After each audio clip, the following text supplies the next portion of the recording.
Shalom, salam sejahtera, senang bisa berjumpa lagi dalam renungan hari ini. Mari kita siapkan hati kita berdoa sebelum membaca firman Tuhan. Kami mengucap syukur kepadamu ya Tuhan, setiap kali ada kesempatan bagi kami mendengarkan firman-Mu.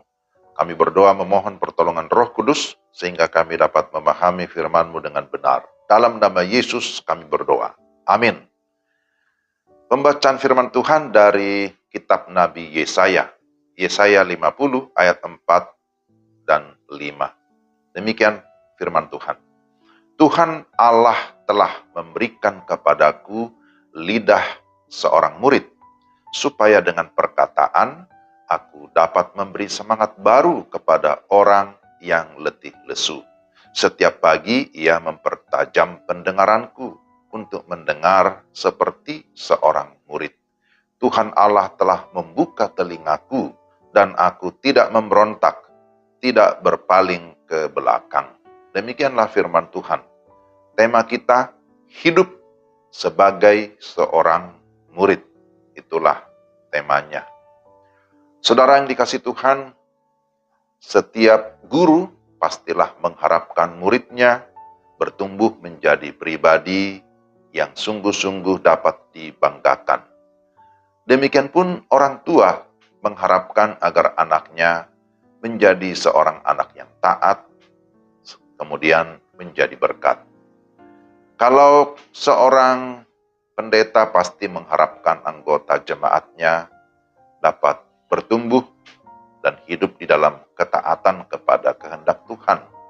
Demikian juga Tuhan pasti menghendaki umatnya hidup di dalam ketaatan akan firman-Nya. Saudara, dalam bagian ini Nabi Yesaya mengakui bahwa ia adalah seorang murid yang sedang dipakai oleh Tuhan untuk menyampaikan firman Tuhan atau menyampaikan nubuatan berkaitan dengan hal-hal yang akan datang. Bagaimana dia menunjukkan dirinya sebagai seorang murid yang baik? Yang pertama, dia memperkatakan apa yang diperintahkan oleh Tuhan Sang Guru Agung. Dalam ayat 4 bagian A, Tuhan Allah telah memberikan kepadaku lidah seorang murid, supaya dengan perkataan aku dapat memberi semangat baru kepada orang yang letih lesu. Saudara, ini juga sebenarnya merupakan nubuatan profetis tentang Mesias yang akan datang. Sebagai seorang hamba, maka ia mendapat tugas untuk melaksanakan kehendak Bapanya, kehendak Tuannya. Tugas ini adalah tugas yang mulia, memberi semangat baru kepada orang yang letih lesu. Bahwa manusia pada dasarnya sudah letih lesu karena dosa. Itulah sebabnya kalau kita membaca Matius 11 ayat 28 dikatakan, marilah kepadaku, hai kamu yang letih lesu dan berbeban berat. Dosa membuat manusia kehilangan pengharapan, maka perkataan yang membangun itu akan memberikan semangat baru. Perkataan seperti apa yang membangun? Tentu perkataan firman yang disampaikan dalam kasih dan ketulusan. Lidah seorang murid berarti lidah atau perkataan yang mengikuti apa yang menjadi perintah sang guru.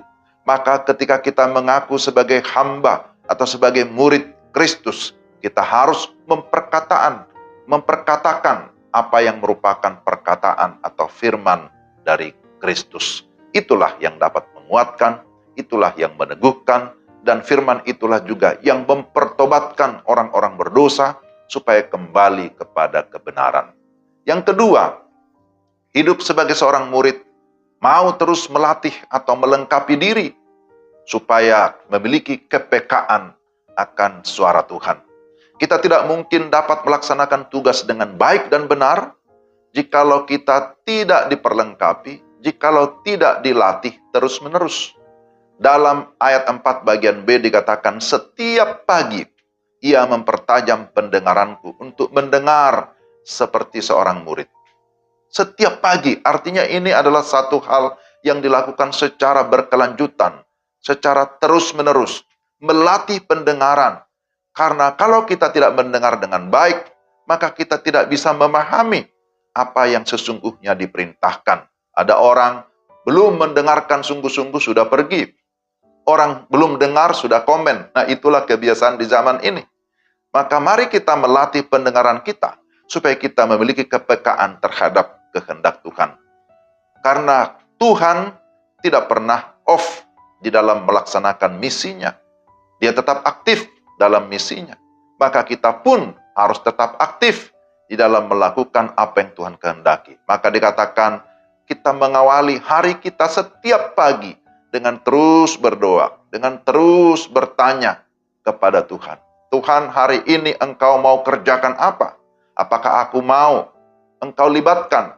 Apakah aku bisa terlibat di dalam pekerjaanmu? Kira-kira begitulah perenungan kita. Dan kita meminta kepada Tuhan agar Tuhan memberikan kita hikmat di dalam mengerjakan apa yang sesuai dengan kehendaknya. Dan yang ketiga, hidup sebagai seorang murid memiliki ketaatan dan komitmen. Dalam ayat 5 disebutkan, Tuhan Allah telah membuka telingaku dan aku tidak memberontak dan tidak berpaling ke belakang. Bagian ini berbicara tentang ketaatan penuh kepada pimpinan Tuhan. Sekalipun ada penderitaan, tetapi tetap akan menjalani dengan komitmen apa yang sudah diperintahkan. Dikatakan bahwa aku membuka telingaku, aku tidak memberontak, artinya taat. Tidak berpaling ke belakang, artinya memiliki komitmen untuk maju ke depan.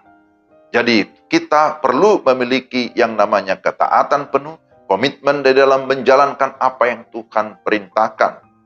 Dengan memohon pertolongan Tuhan, dengan memohon kekuatan dari Tuhan, maka saya percaya, saudara dan saya, kita akan diberikan kemampuan untuk melakukan apa yang merupakan kehendak Tuhan. Kita harus senantiasa datang kepada Tuhan. Kita senantiasa mau menyembah kepada Tuhan. Karena dalam pujian, di dalam doa, di dalam penyembahan kepada Tuhan, di sanalah kita memperoleh kekuatan rohani.